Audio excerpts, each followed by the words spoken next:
Happy Thursday, everybody. Today is what? January 11th, 2024. We are 2 weeks into our year already. I don't know why, but I feel like it's already March or April, but hey, I'll take what I can get, right? So, thank you all for tuning in. As usual, I always ask you guys to drop into the comments where you guys are tuning in from. It's just always so exciting to see where people are tuning in from. Look, it's Miss L time. Y'all, I just want y'all to know that this is one of my new favorite people. I'm just going to call it out. I love talking with this person. Hopefully, I might even meet this person one day. It won't be for ice cream, I learned. However, seems like an amazing person. So we're going to dive straight in today because I want to make sure that I'm making the most of your time while you're here. There are a couple of things in the local news that I feel like I should be sharing. So this is a new one for us here, right? Legislation filed to create the city of Mulberry in Eastern Gwinnett. So let me be very crystal clear. This has not passed. This is not something that is happening currently. It is something that is up for conversation and that has been proposed. So the legislation to create a new city in Gwinnett County has been released, and it includes a new name for the proposed municipality of Mulberry. Late Friday afternoon, yada, yada, yada, people went in, and it would be what would be Gwinnett's second largest city if it is approved by legislators and voters. Now, what I find interesting about this is why this even came about. So if you live in Gwinnett County or surrounding Gwinnett County and you know anything about the area, there are already a couple of parks there, Little Mulberry Park. There's also a couple of neighborhoods that have the name Mulberry in it. So I really think that's where they got that from. There's also a creek and things like that. So obviously that's where they're stemming from. However, this all started, let's take a look here, a read. The bill calling for a cityhood referendum was filed in the Georgia House of Representatives on Monday. The city would have to be approved by voters. Whoops, let's go back. In November, if the General Assembly approves the legislation before it could be established. So here we go, right? After receiving feedback and community input at 5 meetings and town halls in my district over the past several months, I'm excited to introduce legislation on Monday that will help give my constituents the local control over planning and zoning they've been seeking. So what does that, why are they even talking about that? Well, let's look a little bit further down. It's always something, right? The proposed city of Mulberry was first brought up in response to a proposal from a developer who wanted to build a 700-unit apartment complex overlooking Seconder High School at the intersection of Hamilton Mill Road and Sardis Church Road last year. Now, again, if you live in the area, this was already a hot topic because for the longest time, local high school Mill Creek was completely just packed. There were too many kids, let's just be honest. So they built Seconder High School, which opened recently. And so that helped relieve some of the student population at Mill Creek that kind of divided the two schools. So wanting to build a 700 unit apartment complex right next to the school that they just finished building and kind of alleviating some of that stress of, the amount of kids, letting the, student teacher ratio finally get a little bit more even. People were not happy about this. Like, give us a second, let us breathe. Why are you going to be adding even more housing when we just got to the point where we feel comfortable with, the amount of students here? So that is where a lot of this is stemming from. So if you live around the area, you live in Georgia, you know this area, I would love to hear your thoughts on it. I, of course, have my own, but it's very interesting to me, especially because I've lived here all my life for 40 years. So when I see a new city coming about, it's just very interesting. The city of Milton was established back in 2006. So it's definitely happened in my lifetime of being here. And I don't know, it's going to be interesting to see how this plays out. But I guess we'll figure it out over over time. Hello from Dawsonville, Miss Betty Ayers. Always love to see you on here. Of course, I'm an amazing person, but I'm not going to gas myself. You didn't have to. I did. I love your conversation. I love the energy that you bring.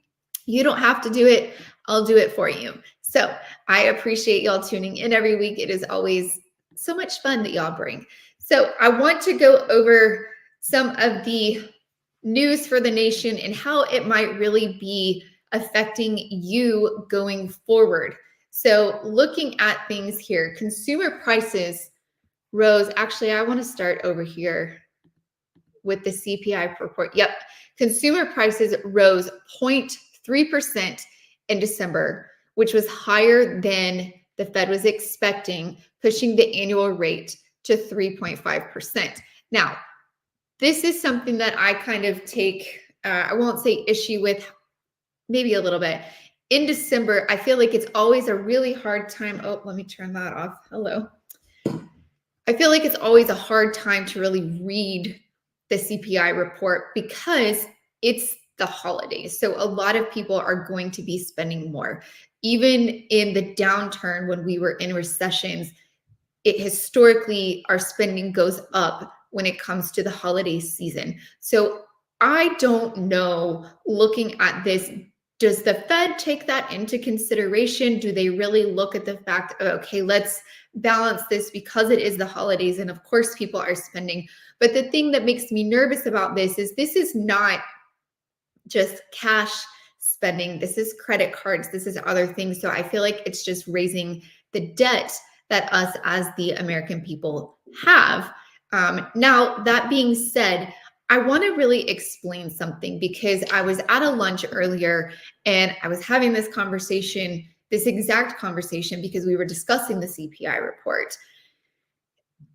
You have to kind of pick your poison when it comes to this, because when the CPI report comes out and the annual rate goes up or the annual rate comes down, if there's job loss, sadly, that makes the economy worse, which therefore rates come down, which is a good thing. That's a positive. But then there was job loss, which is a negative. If job rates, unemployment is going, if unemployment is going up, which means people are losing their jobs, then rates come down, right? It's like a balance. But people are losing their jobs, so interest rates are coming down. But then if unemployment is going down, which is great because people are getting work and they're being employed and making money, then interest rates are going up. So it's this fine balance, and very rarely are we in this, equality area where everything is balanced and equal, because somebody along the way still doesn't have a job. There's still unemployment going on. Historically, we've actually been in a really low unemployment rate for quite some time, which is great. However, as we see spending over the last couple of years has continued to increase, that's where those rates continue to increase. So if we bring our spending back down, then unfortunately people are going to lose their jobs, because if we're not spending as much, employers don't need as many people. And so that's where those interest rates will start to, come back down as well. They want to stimulate the economy. So it really is a story of picking your poison. Which is the worst of two evils? Having a depression time or a recession time where people are losing their jobs left and right, but interest rates come back down, or where we've got a strong economy, people have jobs, but interest rates are a little bit higher. Me personally, I'm going to take the higher interest rates. And that's not just because I'm in the business of real estate. I've lived through the recession. It wasn't a fun time. I would much rather have a little bit higher interest rates. Hopefully at some point or another, I would be able to refinance that, but I'm not unemployed and I can still pay for my groceries. So I would love to hear your thoughts on that. Like I said, it's a necessary evil, one or the other. They literally play in unison with each other. And so it's hard to really choose, which way you want to go, because ultimately someone is not going to be happy. And that's just the way things work. in politics and in the world. So looking at the US home prices and the insights, I wanted to show you guys some of the forecasts here. So the forecast was month over month going up about 0.2% and going up year over year about 2.5%. But reality is this is what we are seeing here. We actually went up year over year about 5.2%. And then month over month, we were right on point at 0.2%. So it says the annual single family home price growth moved up again in November, posting a 5.2% gain. Northeastern states continued to show significant appreciation, with Rhode Island at 11.6%, Connecticut at 10.6%, and New Jersey at 10.5%. That is astronomical growth. We cannot sustain that growth, and hopefully we will start to see a little bit more of a balance in those northeastern states. Thankfully, Georgia is in the single digits, which is a much more healthy number. So we are not seeing those double digits we did in 2020 and 2021, which is what got us into the shenanigans that we are in with prices being so incredibly high, and affordability is an issue. So if we look here, I really found this interesting because I know it's a little bit confusing. So I'm going to explain it to you guys. If you look at the total annual home sales, so this is the number of sales, and I don't want to go back all the way to the 70s. We're going to look right here. We've just continued to go up in the total annual home sales. And this green line is the total number of homes for sale. So this is how many sold, and this is how many were available for sale. Well, we have an issue here, folks, and it's not a secret. We've been talking about inventory till I'm going gray over this here, but this is what we're looking at. This is the issue. So when we see areas like this, and then we go over here, well, what happened in this timeline? Oh, look, that's 2007, 2008, where we had the Great Recession. This is what we see when it becomes a seller's market. Why does it become a seller's market? You've heard me talk before about when inventory gets to be so much that buyers, there's one buyer for 5 different houses. Well, then that, person has, there's 5 houses or 5 buyers for one house, right? Now the buyers are competing. And then when you go the opposite way, where you've got more housing, then you're going the opposite direction. So when you look at the recession, there were so many houses available and there weren't enough buyers to buy up all of the houses that were on the market, right? So it became what's called a seller's market, right? And so now we're in a buyer's market because it's further away. There are no, a seller's market here. Y'all, I'm confusing myself. It's a seller's market here because there are not enough homes available to buyers, where here buyers had their pick. There were so many homes on the market here and here. And if you look at history, that's when you see that buyers can pretty much do what they want. There's so many houses on the market, they can pick and choose. They have more ability to negotiate. Where here, when we're seeing such a drastic difference, same with here, what happened here? We were leading up to the Great Recession. And so with those issues, that's where you're seeing a buyer's market versus a seller's market, when there are so many options and the buyer can just go around and look at 10 houses and say, well, I like that one, but I need you to do this, this, this, and this before I'm going to buy your house. And the seller's like, look, I just want to get rid of it. Sure, I'll give you $10,000 towards closing costs and you can keep my fridge. Take it. Where now we have not had inventory. A buyer could be looking for a home for a couple of months before they find one that fits the bill of what they're looking for. And so that's when the seller has more control than the buyer has.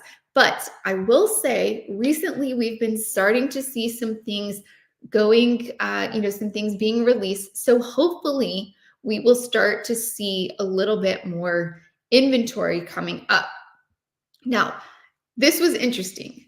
This is actually live. So we can type in, and it's the shift in home prices as tracked by Freddie Mac, which is, national. So if we go over here and we just type in the state of Georgia, these are all of the major cities, the metro cities in Georgia. So Albany, Athens, Atlanta, Sandy Springs. So if we were to look at Atlanta, Sandy Springs, Alpharetta, Georgia, month over month, not really seeing a rise, but year over year, 7.1%.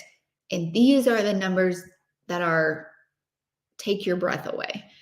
So since March of 2020, the Atlanta, Sandy Springs, Alpharetta market has gone up 55.5%. That is enormous. Let's look at Gainesville, Georgia here. 67.9% in a 4-year period. Let's go down here to Rome. This is a little bit further out. They've still gone up 57.2%. Valdosta here, 49.2%. There's not one place here in Georgia that didn't rise at a minimum of 40% or more. That's massive growth. And that's what we can't sustain long term. And that's why I'm really glad that we have seen those numbers starting to slow. You've heard me guys talk about in previous lives that Georgia on a typical year rises somewhere between 3 to 5% in a healthy, stable market. So these numbers that we're seeing here far outweigh our typical market. So usually if you're looking at a 4-year period and we rose on a positive 5%, which should be at the top part, we're looking at a 20%, maybe 25% gain. And we're looking at double that, which I don't think surprises any of us. We knew that there are massive gains, but just looking at it on this chart and really seeing what all has happened, those are big numbers that we're checking out. Looking here at Zillow. So Zillow says these are the hottest housing markets of 2024. And look at this, number 6, Atlanta, Georgia. So I feel like coming in 2024, we had really started to see a pause last year of the massive amounts of people that we were seeing come to Georgia. And I feel like maybe this year we're going to start to see some of that again. But Atlanta's not on the top. So we've got Buffalo, New York, Cincinnati, Ohio, Columbus, Ohio, down here, number 8, Cleveland, Ohio. Y'all, Ohio is doing it. What's going on in Ohio? Somebody tell me what's up with Ohio. I don't know anything about them. Is this really a great place? And then we've got Orlando, Florida, and Tampa, Florida on there as well. I can say that I wouldn't mind being in Orlando, Florida, going to Disney World over there. There's a fantastic agent there, Ken Posick. If you ever think about moving to Orlando, Florida, he knows everything and anything that you need to know about that area. But with the warmer weather, that might be something that I want to consider. So what do you think about that? Would you make a move to any of those locations? I can't say that Ohio's calling my name, so I'm going to wipe that one off the list. But Atlanta, Georgia, I already live there, so we'll just stick with it. Let's answer some questions.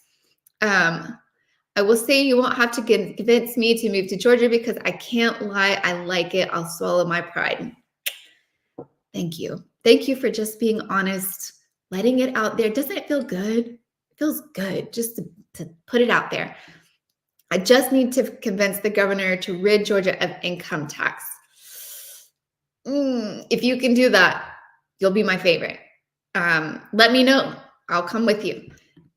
Anthony, I think the Fed is trying to find a fine line to tackle inflation, but it's still sticky. However, I think the issue they have is managing investor speculation, which indirectly affects mortgage rates.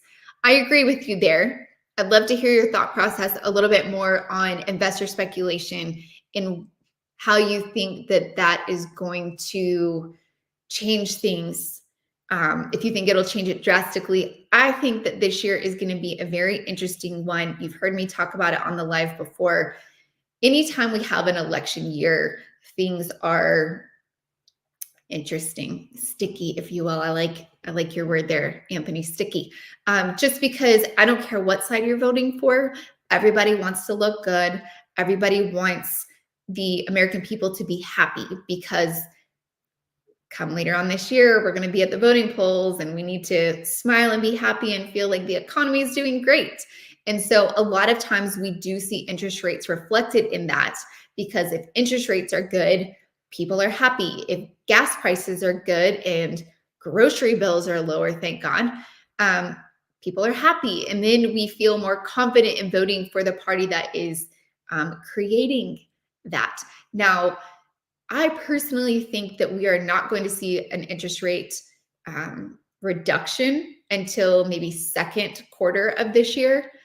I think that we might see another one depending on spending, depending on seeing the CPI reports in third quarter, just because, again, we're getting closer to those elections. But I think fourth quarter, you're going to see a pause.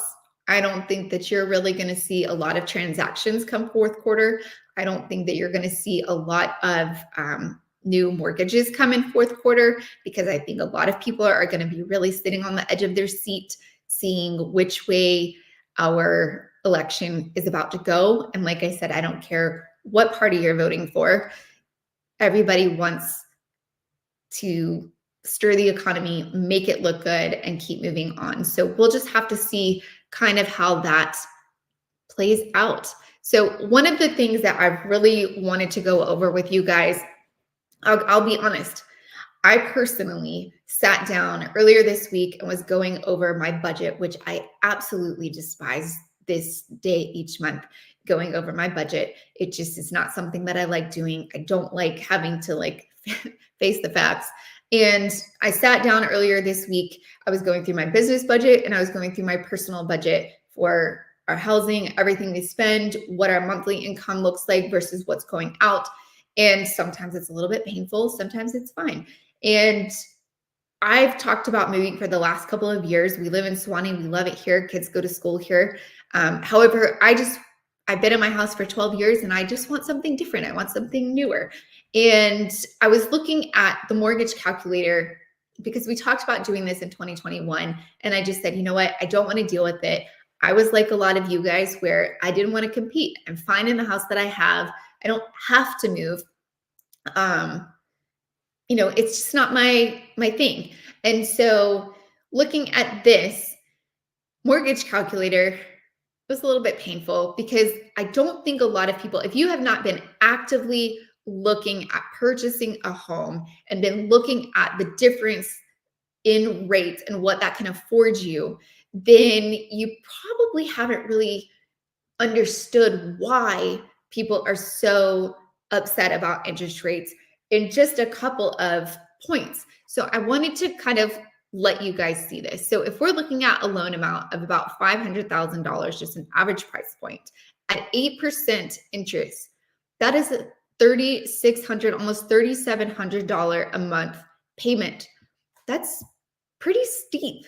So just going down here to 6.5, we're saving about $500 to $600 a month. That's substantial. That's a car payment. That's multiple trips to the grocery store at this point. That's a substantial amount that we're saving, $500, $600 a month. And that's just going down to 6.5. So if you were looking at buying a home just a few months ago and we were at 8% and now we're down at 6.5, that could make a home, come much more affordable for people that were looking. Now, if we drop this, y'all, I'm sorry, I'm about to hurt your feelings. I'm giving you a warning. So turn this off if you don't want your feelings hurt. Don't really, stay on with me. So if we drop this to 3.5%, oh, you guys, we just saved $1,000 a month. We went to $2,200 from basically $3,200, 31 and some change. So just 2.5 years ago, this is where we were. So in 2.5 years, you're having to pay an additional $1,000 a month, which is why people have had to back out of the market when they thought that they were able to afford a home. When some price like this, when you're a mortgage or rent is usually the steepest thing that you're paying each month.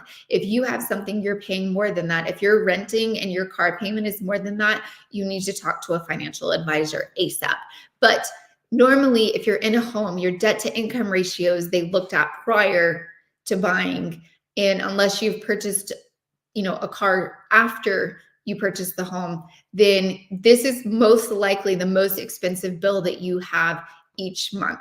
Again, if it's not, talk to a financial advisor. But going up $1,000 is substantial. That totally cut a lot of people out of the market.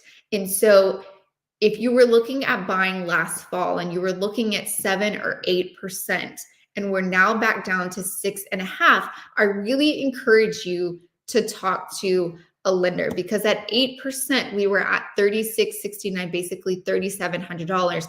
And at 6.5%, we're saving a substantial amount. So you never know, you might be in the boat that a little bit more is affordable for you. And if you own a home currently, prices are still going up. And so you might be able to look at the equity that you have and then flip that around to put down a down payment, or you could even buy down points to buy down the rate even further. That's something that you talk to a lender about to see what is the best case scenario for you. And that's why I always say the first thing that you should do when you're thinking about buying a home is talk to a lender. Absolutely the first thing. And it needs to be a lender that you trust, because you do not want a lender that is pushing you to purchase. You only buy a home when you are ready, financially ready to purchase a home. And that means that you have a little bit in savings to put for a down payment. You have a little bit in savings to put for the closing costs. You have a little bit in savings because if the AC goes out the first 5 months like mine did, there are always costs that are going to be incurred with home ownership. And you have to know that. You have to be prepared. You cannot buy a home and think that, oh, I just have to pay my monthly payment and everything's great, because that's just not the case. There's going to be things that come up over time that you have to deal with. It's your home. There's no calling the landlord. That would be fantastic. But my landlord is my husband, and I have to call him and say, can you please fix these things? But it's still coming out of our account. So you have to be prepared for those things. So that being said, talk to your CPA, make sure that you got your finances right, talk to your financial advisor, then talk to a lender, make sure that all of your finances are looking good before you even start looking at homes. Anthony, with the change in rates, does that encourage more new construction as well? Trying to think, what will it take to get more inventory out there? That's a great question. And yes, it does. I believe that builders still feel the burn back from 2006, 7, leading into 2008, where they had massive amounts of empty homes sitting because they were used to people just coming and buying and buying and buying. And they wanted to make sure that if you needed a home in 30 days, 45 days, 60 days, they had something that could be ready in your timeline. Builders learned from that. And so builders still are really just building to what they have people interested in, what they're selling for, if that makes sense. But I can tell you, actually, earlier this morning, I went to a neighborhood that's in Dawsonville, Georgia. Dawsonville is a very popular place right now. This builder is Meritage Homes, and they have multiple locations throughout Georgia. This is a production builder. So with this neighborhood, though, they have pretty much everything sold out as soon as it comes to market. So what they do is they build 5 homes at a time. And once those homes get to about the cabinet stage, where the construction on the outside is completely done, a lot of the things on the inside are completely done, and they're starting to put cabinets up, where next all they'll have is like finishing touches, put in carpet or flooring, countertops, and then it'll be ready to go. Once they're in that phase, they will release those 5 homes. But they're selling those 5 homes almost before they even let them, be put on the market because they have a waiting list of people that are interested in this home. So that sales agent that's sitting in that office will call through either the agents or the people that are on the list and say, hey, we've got these 5 homes. Are you interested? Most of the time, yes, I've been waiting, put me down. Especially if they say like, hey, I'm interested in a specific floor plan, boom. It's sold before it even goes to market. And so that's kind of the struggle with inventory, is a lot of times you're not even seeing the inventory. So that's why when you're working with an agent, you want to make sure that you're letting them know, hey, I'm open to possibly being on a wait list if needed, because I will be patient and wait. I have the time to do that if you want to look at new construction. So keep that in mind. I don't think we're going to see builders just having standing inventory. I do think that we're going to start seeing more inventory come to market for resale, because at 6.5% last year, rates were very, very volatile. They were all over the place. Almost daily, they were changing. And so it was really hard for the consumers, the buyers, to figure out, what am I going to be looking at? If I lock a rate today, what is it going to be tomorrow or 3 weeks down the road? Is it going to be lower and I'm going to be upset that I locked?